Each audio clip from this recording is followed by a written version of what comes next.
Jadi kita harus punya jiwa membantu, kita harus punya empati yang tinggi, dan yang namanya relawan rela berkorban. Jadi jangan berharap bayaran, karena kita melakukan ini untuk kepuasan kita sendiri dan untuk memastikan bahwa event berlangsung dengan baik.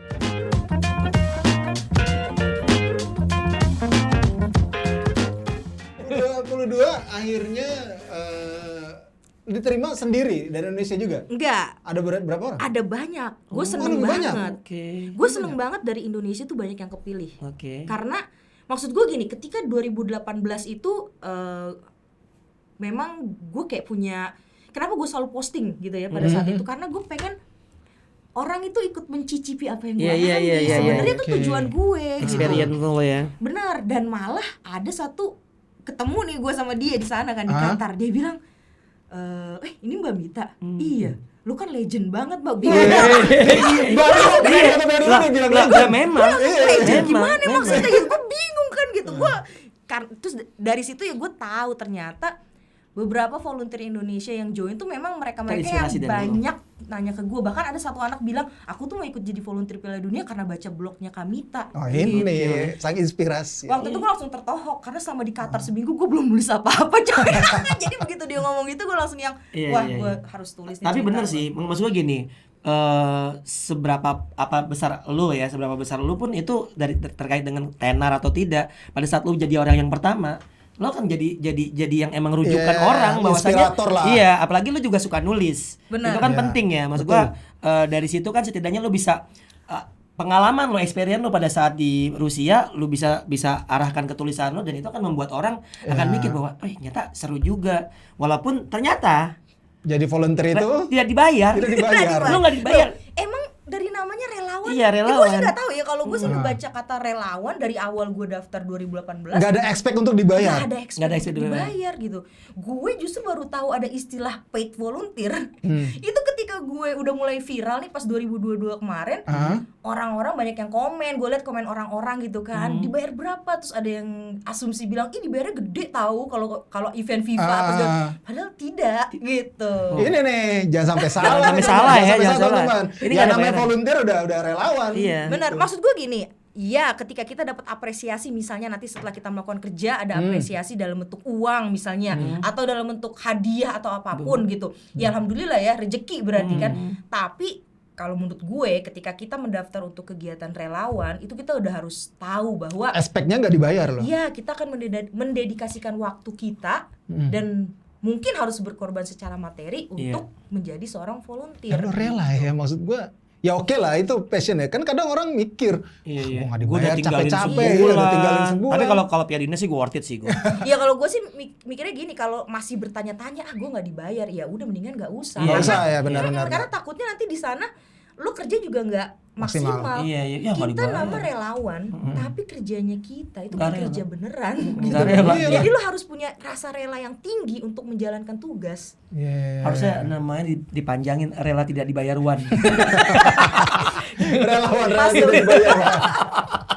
itu karena gini, gue juga kaget pada saat Mita bilang bahwasannya dia nggak dibayar, bahkan untuk berangkat dia harus cari sponsor. Cari sponsor ya. Itu gila sih kalau buat gue ya. Buat gue, maksud gue gini, ya katakanlah gue mau nonton aja, gue masih mikir-mikir. Apalagi nih gue kerja ninggalin semua kesibukan gue segala macam. Gue belum sampai seberkorban itu. Iya, belum sampai selevel itulah untuk konoahnya. Apalagi nggak ada jaminan gue ketemu Messi, gitu kan? Iya memang motivasinya nggak bisa. Cuma coba deh dibayangin, kita ada 4-5 minggu di luar negeri, iya kan? Dimana kita ketemu dengan orang dari beragam negara, menjalankan kerjaan di satu event internasional. Itu kalau kita pikir benefitsnya itu jauh lebih banyak daripada networking. Pengalaman sih kalau menurut gue. Iya. Kalau gue bilang sih networking tuh ngaruh banget sih. Gue pernah waktu SEA Games Jakarta ya, SEA Games Jakarta tahun 2011 ya. itu gue jadi ini kan, jadi kayak LO wasit. LO wasit untuk futsal. Dan gue ngeliat beberapa teman-teman gue yang LO tim akhirnya malah jadi megang manajemen klub di salah satu itu, gitu, bantuin segala macam, atau jadi agen pemain. Iya, networking, pengalamannya ya. Kalau menurut gue, kalau kita mesti pergi ke satu negara 5 minggu untuk tinggal di negara itu, kalau kita pakai duit sendiri, beli makan sendiri apa segala macam. Iya.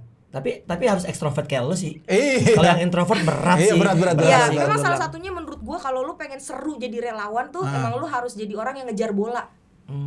Iya, gitu. jemput bola. Benar. Jadi ketika gue kerja pun gitu ya, gue nggak nunggu sampai ada penonton yang datang ke gue nanya, enggak. Gue celihak-celihuk mana nih mukanya kayak lagi bengong gitu, itu gue samperin. Terus misalnya dia lagi selfie kayaknya ribet bener, gue samperin mau difotoin enggak gitu. Itu serunya, interaksinya tuh harus kita yang cari emang. Agak kayak mirip satpam mall ya. Tapi benar. Atau kayak SPG, ayo deh bisa gitu. Ini boleh masuk dulu ya kayak kan. Pokoknya kalau udah ini dikit pokoknya langsung disamperin ya. SPG kan dagang, Pak. Kalau ini kan bisa dibilang kan benar-benar gini. Lu tahu nih orang yang lagi kebingungan, lu tahu orang yang membutuhkan bantuan, tapi kan tanpa orang itu harus bicara. Benar. Artinya kan empatinya ada, pekanya ada. Itu yang kayaknya harus dimiliki para volunteer, karena Indonesia akan menjadi tuan rumah Piala Dunia U20. Benar. Dan kemarin gue lihat di akunnya PSSI tuh dibuka kan volunteer, katanya cepet banget. Iya. Sampai website-nya ngehang. Jangan-jangan itu pada duganya juga dibayar. Wah, gua nggak tahu, tapi sih memang di saat pengumuman bahwa volunteer untuk under 20 ini dibuka gitu ya, itu gue DM banyak banget masuk yang nanya dan banyak pertanyaannya memang yang seputar duit. Itu. Bayaran. Iya, Mas Kalau pikirannya itu mendingan mah ke Mpo Eli Sugigi ya. Nonton bayaran. Iya, 75. Kalau gue sih cuma bisa bilang kalau menurut aturannya FIFA nggak ada monetary rewards ya gitu. Ini penting nih. Aturan FIFA tuh Kalau tidak ada memberikan uang. Makanya yang gue dengar emang nggak boleh gitu. Tapi kalau dalam bentuk apresiasi yang lain, misalnya kayak hadiah atau kayak kita waktu dapet di souvenir. Qatar dan Rusia dapat tempat tinggal, dapat makan segala macam gitu, yang kayak gitu boleh. Tapi kalau misalkan di akhir tetap dikasih uang saku sama si Panpel, tetap nggak masalah sebenarnya. Kalau menurut gue sih, kalau pada saat itu ternyata pas selesai terus lo dapat hadiah gitu ya, dalam bentuk apapun gitu, ya anggap itu hadiah gitu, rezeki aja. Tapi jangan kita ngedaftar sebagai hak lo yang wajib lo terima. Jangan kita yang hak lo daftar terima, berharap bahwa akan ada gaji atau akan ada bayaran. Balik Menurut lagi. gue sebaiknya dihindari, balik lagi ke relawan. Nah, itu yang perlu ditanemin sama teman-teman yang Gue baru tahu nih, gue baru tahu karena pikiran gue kayak gitu, expect-nya lu relawan di sana event gede, men. Kalau gue jadi LO berarti gue bukan relawan nih. Lu bukan, enggak, itu beda ya? beda. Gue panitia, gue dibayar. Iya, dibayar. Kan kemarin kan Asian Game tuh, ada relawan juga kan, volunteer. Betul. Dibayar nggak tuh? Kalau beberapa yang share pengalaman mereka dibayar, tapi kalau menurut gue tuh sebenarnya bukan kayak gaji ya. Lebih karena ya itu lu pengganti transport. Iya, untuk lu atur sendiri transport lu, tempat tinggal lu, makan lu. Kalau dari yang karena mereka kemarin bukannya tinggal di Wisma Atlet deh? Oh enggak ya? Enggak, kayaknya ngekos deh kayaknya deh. Ya maksud gua nyari sendiri. Iya kayak gitu. Jadi sendiri. mereka uang itu teralihkan untuk itu. Jadi sebenarnya sih kalau dibilang itu adalah gaji atau bayaran, menurut gue sih enggak ya. Fasilitas ya. Itu ibaratnya kan mereka harus atur sendiri. Tapi mindsetnya memang uang saku sih itu. Iya, uang pasti. Cuma maksud gue ya jatuhnya kayaknya misalnya kalau misalnya dia orang Jakarta gitu kan. Ya memang terasa seperti gaji karena dia kan nggak perlu sewa tempat tinggal, nggak perlu beli makan sendiri gitu. Tapi kalau mereka dari luar kota terus harus ke Jakarta gitu kan, misalnya dia milih Jakarta gitu. Lo nyampe Qatar dapat apa aja sih? Nyampe Qatar dapat tempat tinggal. Oke. Nih jaket siap. Ya banyak lah. Atribut lengkap lah. Iya, apa aja tuh? Sepatu apa? Adidas pasti. Kita harus Adidas, coy. Oh iya. Kita datang ke lapangan nih, misalnya nggak pakai sepatu dari volunteer, itu tetap mereka harus Adidas. Oke. Kalau pakai merek lain harus ditutup brand ya? protection kan soalnya. Ngeri. Terus. Ya pokoknya satu set seragam lah yang terdiri dari satu jaket, satu parka, 3 kaos, 2 topi, 2 celana, sepatu, kaos kaki 3 pasang. Laundry lo bayar sendiri? Laundry nggak disediain. Kita nge-laundry sendiri, tapi ada tempat laundry. Oke, terus sarapan tiap hari. Iya. Sarapan doang enggak kan? Sarapan tiap hari. Makan sehari? Kalau makan beratnya itu pada saat kita kerja. Oke, itu nasi box. Enggak, prasmanan. Oh, Wow, oke. generous banget mereka nasi tuh. Masa tiba-tiba sepakat raya ke sana, lo gila kali. Tapi jujur gue di Qatar kalau urusan makan, gue tuh berasa rakyat jelata tau nggak? Di sana tuh makanan bisa 3-4 kali lebih mahal dari di Indonesia. Oh iya. Gila banget. Makanya 2 minggu pertama itu gue sengaja nyari shift tiap hari. Sampai Al Bayt, stadion yang jauhnya 70 km tuh gue jabanin. Biar apa? Biar gue dapat makan gratis di stadion. Kan yang penduduk itu kan pada bagi-bagi makanan setahu gua. Iya itu kan di Jauh, beda lagi. bagian mana lah gitu kan. Oh. Iya belum rezekinya dia. Ya, Iya. gue juga mau nyari kemana. Tapi selain kalau misalkan lu lagi waktu libur nggak dapat makan, Makan berat enggak, sarapan tetap. cuma sarapan lu kayak Iya. puasa. Atau gini, Rapel, Pak, saya buat sarapan besok saya makan sekarang. nggak kebungkus tuh, makanya nggak bisa. Enggak. Jadi pada saat kita nggak kerja untuk makan berat itu ya kita yang atur gitu. Makanya jadi gue berstrategi pada saat itu. Kalau gue 2 minggu nih kerja di stadion terus ya kan, berarti budget gue per hari bisa gue alihkan buat nanti ketika gue udah mulai libur banyak. Oh. Soalnya iya, gue iya. ngebudgetin diri gue tuh cuma 50.000 sehari kayak gue di 50.000 Jakarta. apa nih? 50.000 rupiah. Hah? Ya gue ngebudgetinnya 50.000 rupiah per hari di Qatar gitu. Yang ternyata 50.000 itu cuma dapet Es krim. nasi biryani. Iya. Hah? Tapi kan gue nggak mungkin makan itu tiap Iya, hari. iya. Gak bisa gue. Lidah gue tuh ternyata kurang cocok sama Makanan Arab. Timur Tengah. Timur Gini, Tengah. makanan Timur Tengah enak.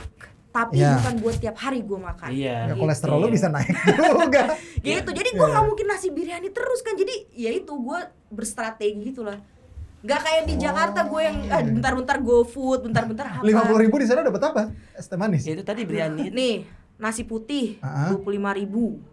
Nasinya doang. Iya. Mahal. Es teh manis 25.000. Lu bawa garam.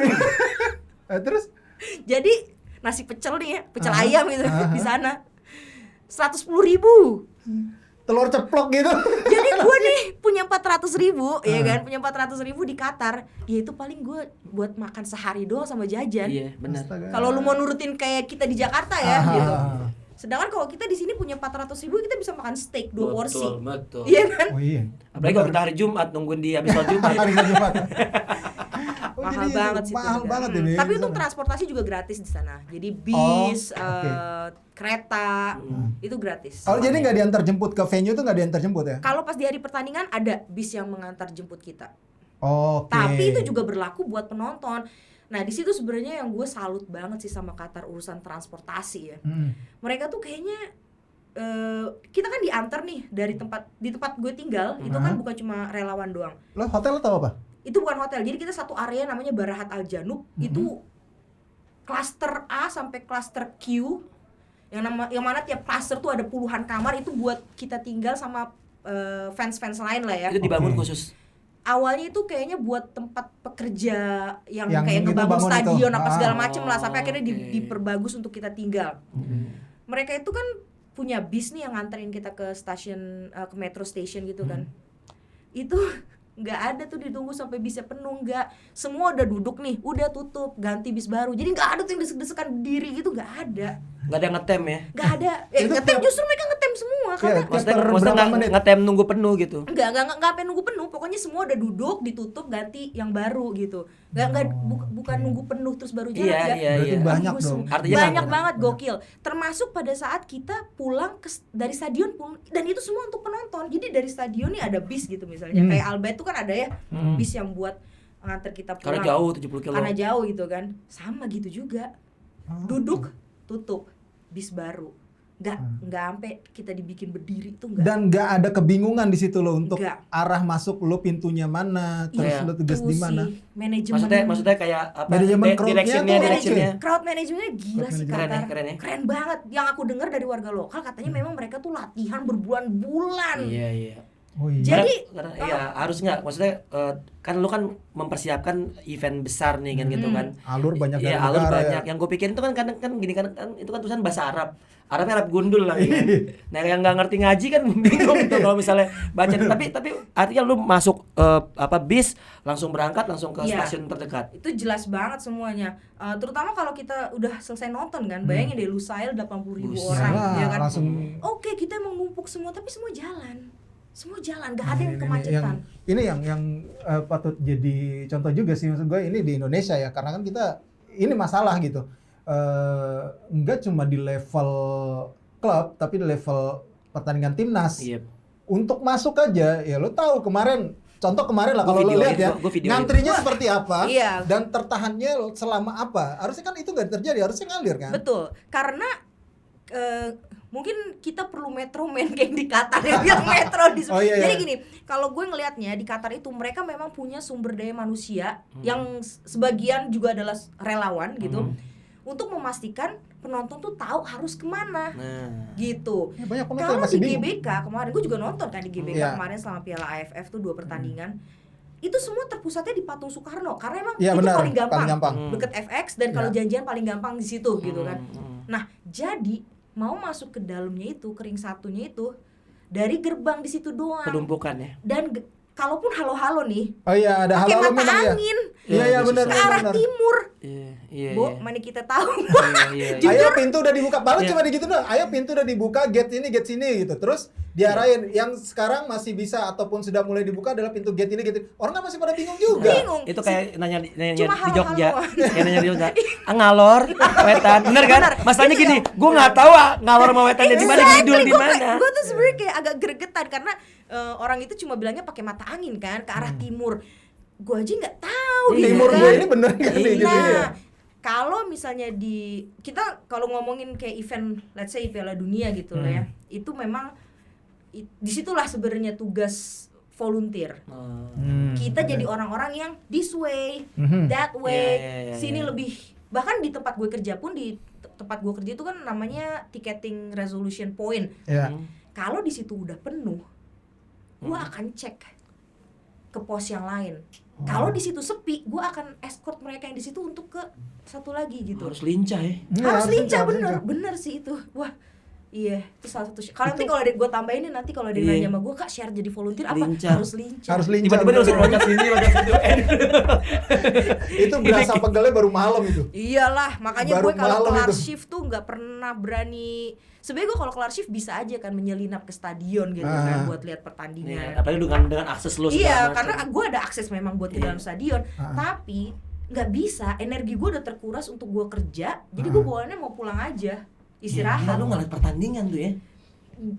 Gini sih, gue datang emang tujuan gue buat kerja. Iya. Gitu. Jadi dan gue tahu besoknya gue akan kerja lagi di shift yang sama, dan kayak begini juga gue harus manage kesehatan gue juga. Dan gitu. itu harus diketahui sama calon-calon volunteer. Menurut gue jangan mikir, gue volunteer nanti gue bisa nonton kalau santai. Kalau sakit tipes nggak dapat asuransi? Ada.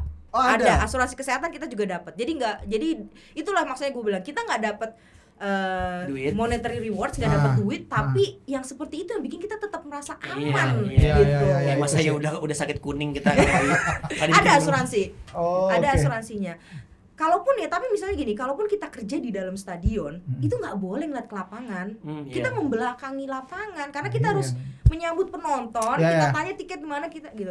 Ngintip-ngintip, iya boleh, tapi kita mesti tahu. Gue juga berapa kali waktu kebagian di dalam stadion, gue ngambil video segala macam. Tapi kan kita harus lihat kapan kondisinya. Ketika nggak ada orang, itu juga ngumpet-ngumpet. Kalau ketahuan apa ya sanksi terberatnya? Lu dipulangin? Iya, akreditasi diambil. Ya ampun. Oh ya? Bisa kayak gitu, tapi nggak pernah kejadian sih untungnya. Di lo? Emang nggak ada kejadian. Oh, berarti memang profesional semua. Ya iya kan kesortir dari nulisnya kesortir, terus di ini lagi di trainingnya juga segala macam. Soalnya dari 500.000 pendaftar itu ternyata cuma 50.000 doang juga yang diinterview. Jauh juga. Dan yang diterima itu yang diterima 5.000. Anjir, kemarin cuma 5.000. Jadi internasional ya, sisanya yang 15.000 itu lokal. Lokal itu maksudnya adalah orang yang memang bekerja di Qatar. Nah, orang Indonesia banyak tuh yang jadi volunteer TKI, karena mereka udah tapi di sana. Tapi mereka dibayar yang itu? Enggak, volunteer. Sama volunteer juga? Iya, volunteer. Seru loh. Nah, kemarin pengalaman paling seru, paling menyentuh apa yang lo dapatkan selama di Qatar? Kalau nanya paling menyentuh sih memang di hari terakhir gue kerja itu sih. Pas final. Argentina kan pertama itu Argentina. Terus gue udah emosional gitu kan. Shift terakhir, ya kan. gue pengen banget nonton sebenarnya, tapi kan yang nggak mungkin juga gitu kan. Dan gue tahu gue di situ buat kerja, jadi gue juga nggak ada niat buat menyelinap ke dalam buat nonton gitu. Gue cuma kayak ngebatin aja gitu, kayak ya Allah kasih tiket dong gitu kan. Terus nggak lama abis itu bukannya dapet tiket, gue malah dapet kesulitan. Jadi gue lagi kerja nih, datang kakek nenek pakai tongkat datang ke arah gue, bilang ini kakek nenek bukan orang Qatar kan? bukan orang Qatar, Cu, orang ini tiket. Hongkong. Jadi ada dua kakek nenek orang Hongkong. Datang pelan banget nyamperinnya gitu kan, pakai tongkat. Gue samperin, ada apa gitu. Dia ternyata dapet tiket hadiah. Tapi tiketnya itu level 7, level paling atas. Kenapa selalu yang kayak gitu? Iya kan? Yang mana level 7 itu harus naiknya ya pakai tangga. Karena kalaupun ada lift cuma sampai level 5. Gitu. Jadi tuh masalahnya agak banyak tuh dia level 7. Tiketnya dia juga bukan akses naik lift, ya kan? Tapi kakek nenek Dan ini yang kakek nenek gitu. pakai tongkat. Pakai ya. tongkat. Dia menang apa, lomba juggling? Gue kan? lupa ada nama perusahaannya gitu loh di situ. Oh, Dia dapat hadiah. dia dapat gitu. hadiah. Iya. Ya itu tugas gue karena itu berhubungan sama tiket. Akhirnya gue suruh mereka duduk dulu gitu kan, gue yang ngurus tiket. Karena gue merasa mereka adalah orang prioritas, gue langsung masuk ke booth, ketemu sama supervisor di situ. Gue bilang, ini kasusnya gini nih, 2 kakek nenek level 7, gue minta akses buat ke lift sama level yang lebih rendah. Gue bilang gitu. Hari itu kebetulan gue dapet supervisornya agak gak enak. Dia bilang sama gue, oh kok bisa, tapi mereka harus antri kayak yang lain. Gue langsung kayak dia nggak ngelihat kalau kakek nenek itu pakai tongkat. enggak, emang ada aja lah yang kayak gitu, gitu kan. Nggak mau ribet lah iya, itu harus antri kayak yang lain. Justru gue datengin dia, maksud gue ini ada prioritas loh gitu. Iya, Tapi bener. jawaban dia kayak gitu ya. Terus Gue udah emosi, tapi kan gue nggak mungkin ngapain gue ajak debat ya kan. Gue coba cari ke pos lain. Di pos lain habis tiket level rendahnya. Gitu. Gue cari lagi ke pos yang lain. Nah di situ akhirnya ada. Tapi supervisornya pengen lihat dulu beneran gak sih ini kakek nenek. Takutnya dipikir mungkin gue cuma mau nolong orang doang. Ya udah, kira dari posnya dia jaraknya berapa meter? Aduh, ada kali 5 menit lari mah. Waduh, lumayan dong 5 menit lari. Dari pintu VIP GBK ke pintu VIP seberangnya ya. Ya udah lumayan lah 5 menit kita kucuk-kucuk gitu kan buat. Tapi pas sudah dari jauh dia lihat, oh ya udah bener gitu kan. Ini mesti balik lagi dong ngikutin dia. Gue bilang aduh, tapi ya udahlah ya, kita harus sampai selesai pokoknya nih gue. Udah akhirnya gue dapet tiket sama dia 2 untuk kakek nenek ini level lebih rendah, aksesnya ke lift gitu kan. Tapi masalah nggak selesai sampai di situ coy. Gue harus nganterin mereka nih ke gate baru kan, itu kesana lagi, jauh lagi dari situ, jauh lagi, nggak mungkin jalan kaki. Akhirnya gue cari deh tuh mobil warawiri. Berapa menit jalan kick off tuh? Berapa menit jalan kick off? Itu kurang lebih mungkin udah 15 menit sebelum kick off. Waduh, dikit lagi ya. Terus akhirnya ya udah gue cari mobil warawiri, apa sih bagikar ya? Bagikar yang kayak di golf gue cari bagikar, ada bagikar nih kan kosong, isinya pas buat 3 orang gitu kan, dia 2 gue 1. Ada juga yang ngincer. Sebelum tuh bagikar berhenti gue udah langsung lompat. Gue langsung that way. I have 2 old men. Udah gitu aja. Itu akhirnya nyampe. Sebelum kick off. Ya gue nganterin juga ke lift gitu kan, jalannya lama ya mereka. Tapi sampai tempat duduk. Sampai akhirnya ke tempat duduk. Pas tempat duduk dia ucapin makasih.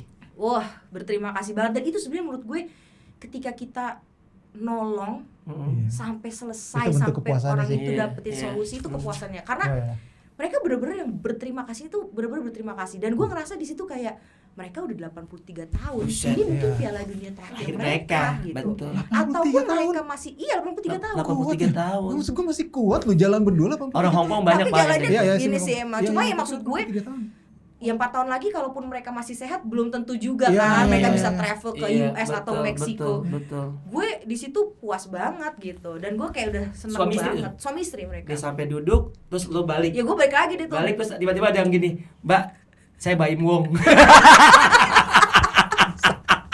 Katanya lu lagi di prank sama Baim Wong. Anjir emang kalau bisa. Gak apa-apa lah kalau tiba-tiba dia buka koper isinya 500 juta ya kan. Kaget ya. Jadi acara-acara TV. Iya. Terus habis itu akhirnya ya udah lanjutin kerja seperti biasa segala macem ya kan. Nah, kebetulan untuk final itu kita boleh kelar setelah babak pertama selesai. Ya udah babak pertama selesai terus gue kayak udah ya udahlah ya gitu, maksud gue kayak oke lah gitu. Gue juga nggak gini. Banyak teman-teman gue yang berani menyelinap ke stadion, tapi gue nggak berani. Nggak tahu kenapa ya. Ya emang mungkin nggak pengen apa nggak berani? Nggak berani gue. Tapi pengen. Iya, karena gue gini mikir juga, gue masuk ke situ pun gue nggak puas nonton, yang gue mau tuh gue nonton di situ, ya kan? Iya. Cuma jadi gue kayak nitip doang ya ngapain? udahlah gitu. Tapi terus gue ya udah gue ngambil tas, gue nitip tas di dalam counter kan. Gue ambil tas, terus gue iseng aja nanya sama yang jaga di situ. Nah mereka tuh udah kayak teman sama gue. Karena tiap hari ketemu? Ya, nggak tiap hari juga, tiap pertandingan. Iya kita udah, gue menjalin hubungan yang baik lah sama mereka. Gue iseng nanya, ada tiket gratis nggak? Ada nih gitu loh, langsung ada nih gitu. Dia ambil di dalam lemari, pas mau dikasih ke gue, supervisornya masuk. Gue udah langsung anjir deg-degan gitu kan gue. Kalau itu juga kena sanksi pasti. Oh iya, nggak boleh dong. Nggak boleh ya? Itu bukannya jatahnya untuk volunteer ya? Enggak. Jatah volunteer udah dapet gue, Polandia lawan Maroko. Kroasia lawan Maroko. Oh jadi dibagi-bagi, lu nggak bisa dapat 2 kali? Enggak, sekali doang yang memang hadiah. Sisanya lu kayak beruntung doang. Kayak waktu Uruguay Portugal gue beruntung dapet dari supervisor gue. Kalau itu semuanya dikasih tuh yang satu tim tiketing. Terus Argentina lawan Kroasia, gue dapet karena pada saat itu gue dapet supervisor yang baik. Orang Latvia, gue akan selalu ingat dia lah. Gue iseng-iseng doang, ada tiket nggak level mana aja. Terus dia langsung ngasih Merry Christmas, dia bilang gitu. Langsung gitu. Nah yang ini juga gue anggap keberuntungan karena gue temenan baik sama mereka berdua kan. Itu mereka memang nyimpan atau memang apa sih? Emang ada complimentary tiket yang kalau yang model-model itulah, kalau misalnya dia mau nuker apa segala macam. Itu yang dipakai. Gue dapet dari situ. Tiket tater juga. Tiket iya. Kayak biaya tater juga. Iya. Tapi itu gue pas dia mau ngasih ke gue, supervisornya masuk kan, gue udah langsung deg-degan gitu. Kayak karena nggak boleh kan. Tapi pas gue lewat sama dia langsung diselipin lagi. Langsung deg-degan gila gue anjir. Berarti lu tipe kalau bawa motor nggak berani lawan arah. Bener juga, bisa jadi ya. Masuklah lu ke tribun. Iya, gokil sih. Itu udah babak kedua berarti ya? Babak kedua. Tapi kan lu sampai penalti coy, puas banget. Puas itu puas. Dan ini Argentina dan kan lu juara. Meskipun gua di babak kedua harus melihat Mbappe yang nyetak gol. Iya. Pada saat lo nonton justru pada saat Argentina unggul dan akhirnya imbang. Iya, itu dua gol dalam waktu 1 menit kan. Terus gua udah kayaknya kenapa sih tim favorit gua nih kebiasaan banget gitu loh. Kayak Jumawanya tuh cepet banget habis gitu. Menang 2-0 terus tiba-tiba gitu. Santai gitu. Wah, kebiasaan kan lawan Belanda juga gitu. Gila sih itu. Akhirnya juara Argentina terus selesai. Gimana perpisahannya waktu itu di sana? Nah, kalau ngomongin perpisahan sebenarnya gue bisa bilang agak anti klimaks sih. Kenapa waktu di Qatar tuh? Enggak ada api unggun. Enggak ada lagu kemesraan ya. Agak anti klimaks. Jadi kalau ngebandinginnya sama Rusia ya, di Rusia di hari terakhir, shift terakhir, volunteer yang kerja di stadion gue itu di Kazan Arena dibawa semua ke dalam stadion. Gitu. Kayak ada speech lah gitu kan. Terus ada ucapan terima kasih, video tentang volunteer apa segala macam. Terus kita boleh foto-foto di pitch-nya gitu kan. Ini tempat kita kerja dan kita gimana sih, beda emang rasanya kalau ada di lapangan yang kita tahu di situ pemain bintang pernah main kan. Boleh waktu di Rusia gitu dikasih kesempatan kayak gitu. Lo belah rumputnya enggak boleh. Kan ada tuh yang di kenang-kenangan rumput kayak gitu. Gua foto di Rusia foto-foto gitu kan. Terus ada pesta khusus buat kita volunteer pada saat itu. Terus hadiahnya langsung dikasih brek gitu. Jadi berasa banget simboliknya lah. Iya. Kalau ngomongin perbedaan ya. Perpisahan itu ya. Kalau Qatar ya gitu doang. Nafsi kayaknya. Kelar kerja nih, ya kan? Balik nih ke tempat kita ngumpul, namanya Work First Center. Udah langsung disuruh pulang. Terus gue kayak, gini doang. Jadi kayak udah kelar gitu aja. Anti klimaks jujur, karena hadiahnya juga nggak dibagi kayak langsung gitu ya. Dipisah-pisah gitu loh. Jadi kita nggak gue nggak tahu, gue nggak bisa menyebut kita sih, gue pribadi, karena mungkin gue udah ngerasain di Rusia, jadi gue bisa ada pembanding. Kurang klimaks kalau buat ending. Lo bagian souvenirnya dia kayak ini, kayak orang selesai kondangan. Iya, selesai check-in dikasih gitu. Maksud gue, ya kalau itu hadiah sebagai penutupan ya gue sih ngerasanya kurang sih. Tapi ya udahlah, kalau akan selalu ada yang nggak sempurna pasti kan. Cuma kalau gue mikirin Rusia, Qatar, gue kerja sepanjang event. Ini sih pengalaman yang gue akan terus ceritain ya. Iyalah, nggak semua orang bisa kesana dan dan apa menjadi orang pilihan. Ini kan Ya, beda. ya ini sama aja lo orang pilihan sih. Ya. Harus gue akuin. Nah, mungkin terakhir harapan lo dalam waktu dekat event apa yang lo incar lagi? Apakah Piala Dunia lagi atau Piala Dunia U20 nanti lo bakal ikut? Piala serta? Dunia Under 20 gue berharap bisa terlibat. Oke. Tapi we'll see. Ya kan? Tapi Karena udah daftar gue nggak volunteer bisa juga. juga sebenarnya unpaid leave tiap tahun. Hebat lo dia. tapi nggak masalah lah. Kalau buat Indonesia gue sih selalu bela lah ya. Selama ini gue dukung di AFF juga nggak berharap banyak. Lo kerja di mana sih? Gue IF kan tadi udah diomongin di IF. English. Kan lo yang nanya. Oh iya lupa. English. Maksud gini, berarti lu unpaid leave dari IF nggak ada masalah. IF nggak ada masalah. Lu kalau misalnya emang lu besok izin lagi 1 bulan ya misalnya gitu. Nah itu gue nggak tahu. Nah, misalnya emang nggak diizinin lagi, lu jualnya di TikTok. Banyak banget. Iya. Banyak banget. Ya gue sih berharap bisa partisipasi, tapi kita lihat lah nanti dalam bentuk apanya gitu ya. Karena maksud gue kalau gue sih apa ya, kayak gue emang agak khawatir kalau tiap tahun harus unpaid. Gue nggak tahu kantor gue bakal oke atau enggak. Tapi mudah-mudahan gue bisa berpartisipasi. Makanya kalau misalnya gue ngincer selanjutnya ya pastinya di 2026. Karena kalau cuti tidak berbayar tiap 4 tahun sekali, ya nggak masalah lah ya. Oke lah, dan Washington jauh juga kan? Iya. Kan ada Meksiko sama Amerika kan? Iya, dan apalagi kalau ada orang yang nanya, Kak, les bahasa Inggris di mana sih biar bahasa Inggris jago? Wah, Kan ini gue juga promo. Yoi. Betul. Iya, Sleepy masih ada nggak sih? Itu kayaknya yang kids and teens ya sekarang. Gue yang adults, jadi khusus dewasa minimal 18 tahun. Oh, itu lo IF mana? Gue di Taman Anggrek. Oh, Taman Anggrek. Jadi gue Oke, dari oke. Depok, transit dulu nih di Manggarai. Iya. Gak ngerti gue kenapa sih harus transit di Manggarai. Wah, itu urusan yang lain lah di sub itu. Gak ngerti gue, Iya. udah bener-bener turun Tanah Gue Abang. pernah ya kan? Iya, baca benar. di pernah lihat di YouTube kayaknya Illuminati. Gue rasa sih sebenarnya memang ada konspirasi ya. Pesan-pesan buat calon volunteer yang pengen ikuti jejak seorang Mita Yuliansa Smita? Buat calon relawan FIFA ya, terutama kita harus tahu bahwa motivasi kita ketika jadi relawan itu adalah untuk membantu. Oke, kita bisa suka banget sama bola dan mungkin ngerasa kayak, man, this is FIFA, ini organisasi dari olahraga yang gue suka. Tapi ingat, it's all about helping people. Nah, ini yang penting. Itu yang penting. Jadi Iya. kita harus punya jiwa membantu, kita harus punya empati yang tinggi, dan yang namanya relawan rela berkorban. Nah, Jadi itu. jangan berharap bayaran, karena kita melakukan ini untuk kepuasan kita sendiri dan untuk memastikan bahwa event berlangsung dengan baik. Dan kalau event itu berlangsung dengan baik, ya itu karena kita. Iya. Nah, itu yang penting. Kalau nggak salah ada rasa terima kasih khusus juga ya kalau gue nggak salah ya terhadap volunteer itu. Ya dari Presiden FIFA ya. Iya. Ada bendera Indonesia tuh. Kalau Iya, cek iya, di benar. Instagramnya si Gianni, Iya, benar. pas dia lagi selfie, itu gue yang ngangkat. Ini salah satu ini ya. Gue bilang bentuk- lumayan lah benderanya doang, nggak apa-apa. Iya, Merah iya, putih iya. coy. Iya benar-benar ini salah satu bentuk kepuasan dan kebanggaan juga. Iya, itu. Thank you banget Mita sudah sharing-sharing Sama-sama. pengalaman. Makasih juga udah diundang. Keren banget, terus keren. dan mudah-mudahan bisa selalu menjadi inspirator buat Inspirasi, yang iya, lain. Inspirator buat Amin, teman-teman amin, yang mau jadi volunteer. Dan semoga nantinya pasti ada generasi volunteer baru yang lebih bisa menyebarkan Iya, iya. semangat menjadi seorang relawan. Jadi kalau kita nanti ada event apa-apa di Indonesia, kita udah punya satu armada yang memang Iya betul. Yang capable, Capable. yang Capable, punya itu yang pengalaman, penting. gitu. benar. Oke, thank you banget Mita. Oke, Sama-sama. sekarang mungkin sampai sini dulu perjumpaan di Discord kita kali ini. Terima kasih buat kalian semua. Gua Rasat Nana juga Doni Zola. dan juga Mita Yuliansa Smita. Pamit. Bye.